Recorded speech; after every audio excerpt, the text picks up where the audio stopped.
Hello everyone and welcome to the next lecture on the topic of linear transformations. In today's lecture we will discuss a method to find the linear transformation T. अगर हमें एक linear transformation T को find out करना है and suppose T is a linear transformation from U to V and we know the image of basis of U under the linear transformation T, then we can completely find out the linear transformation T. अगर हमें u के basis के लिए suppose t is a linear transformation from u to v और अगर हमें u के basis के लिए इमेजेस पता है कि u के बेसिस के जो एलिमेंट्स हैं उनकी image under the transformation t क्या है, then we can find the complete linear transformation t. All right, so यहाँ पर मैं कुछ क्वेश्चन सॉल्व करूँगा जहाँ पर हमें बेसिस के एलिमेंट की इमेजेस पता होगी और हम कंप्लीट लीनियर ट्रांसफॉर्मेशन को फाइंड आउट करेंगे. So here it is an question. Let u1 is equal to 1 1 and u2 is equal to 0 1 be a basis of R2. So this u1 u2 is a basis of R2 and t from R2 to R be the linear transformation for which image of u1 under t is 3 and image of u2 under t is -2 and we have to find the linear transformation t. So here u1 u2 is a basis of R2, okay, and t of u1 is 3 and t of u2 is -2 where t is a linear transformation from R2 to R. okay, so u1 u2 जो है वो R2 का basis है और हमें u1 की और u2 की इमेज पता है. Now we will find the linear transformation t. So linear transformation निकालने के लिए मैं मान लेता हूं कि एक्स वाई ये कोई आर्बिट्ररी एलिमेंट है R2 का. अब क्योंकि ये R2 का आर्बिट्ररी एलिमेंट है, so it can be written as linear combination of u1 and u2. So x y can be written as a u1 plus b u2 for some a b belonging to the set of real number that is your field in here. okay, ऐसा क्यों लिख सकते हैं? Because u1 u2 is a basis of R2. ठीक है, ऐसा इसलिए लिख सकते हैं because u1 u2 is a basis of R2. All right, so हमने xy जो आर्बिट्ररी एलिमेंट लिया था R2 का उसको लिख लिया a times u1 plus b times u2 where a and b are scalar. so xy can be written as a into u1 की value है 1 1 plus b u2 की वैल्यू है 0 1. that is equal to a into a plus 0b. so that is equal to a comma a plus b. so xy is equal to a comma a plus b. that means x is equal to a and y is equal to a plus b, or I can say a is equal to x and b is equal to what is b? b is equal to y minus a and a is x, so b is equal to y minus x. So that means any general element xy of R2 can be written as x into u1 plus y minus x into u2. क्योंकि xy को हमने लिखा था a u1 plus b u2, a की जगह हमने x रख दिया और b की जगह हमने y minus x रख दिया. Now apply the linear transformation t on both sides.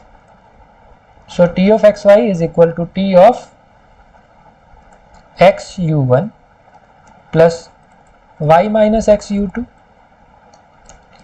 which is equal to x times t of u1 plus y minus x times t of u2 because x and y minus x are scalars and t is a linear transformation because t is a linear transformation.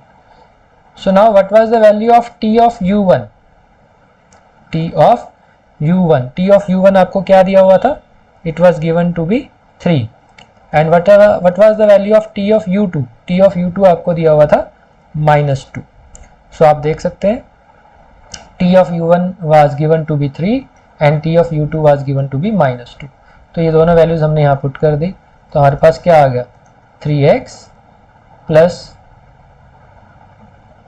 2x minus 2y. so that is equal to 5x minus 2y. Okay, so t from R2 to R is a linear transformation defined by, क्या definition होगी इसकी, t of xy is equal to 5x minus 2y. ठीक है, सो अगर R2 का कोई भी एक एलिमेंट आप xy लेंगे, t of xy किसके इक्वल होगा, 5x minus 2y.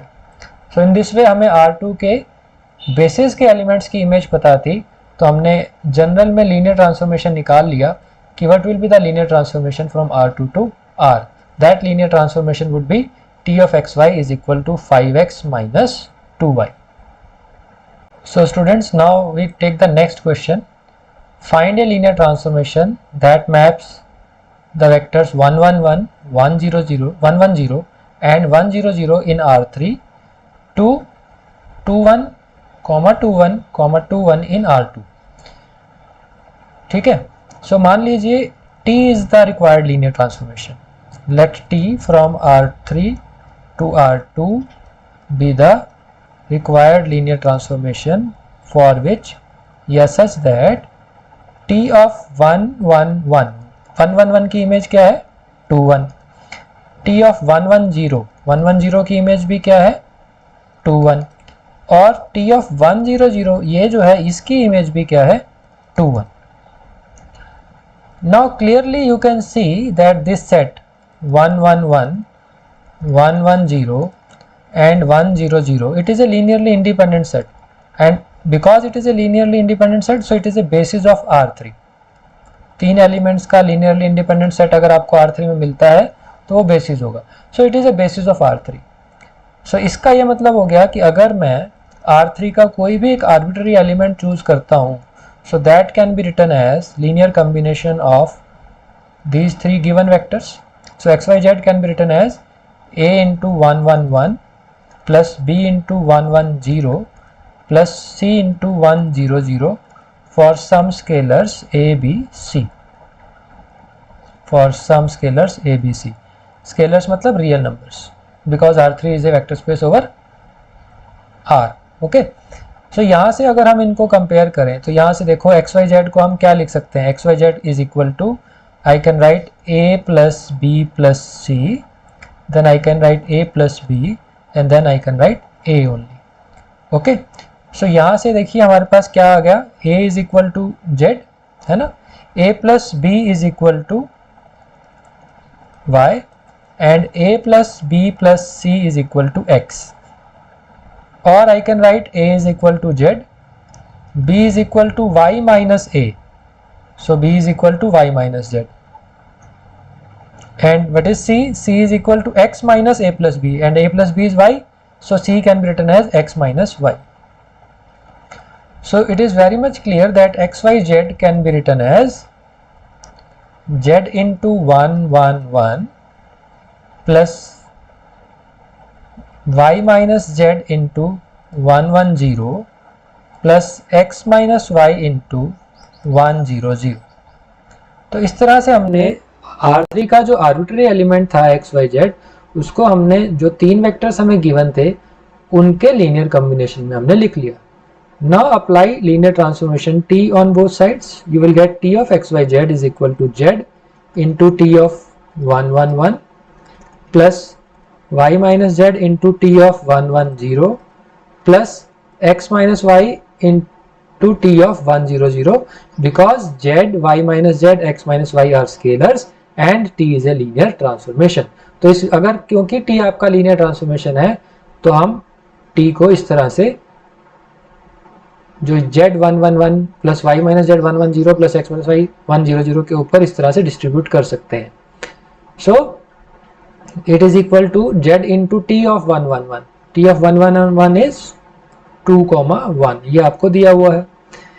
इसी तरह से y minus z into t of 1 1 0, that is again 2 1, and x minus y into t of 1 0 0, that is again 2, 1. all right, so that means you get here it is 2z, z plus 2y minus 2z,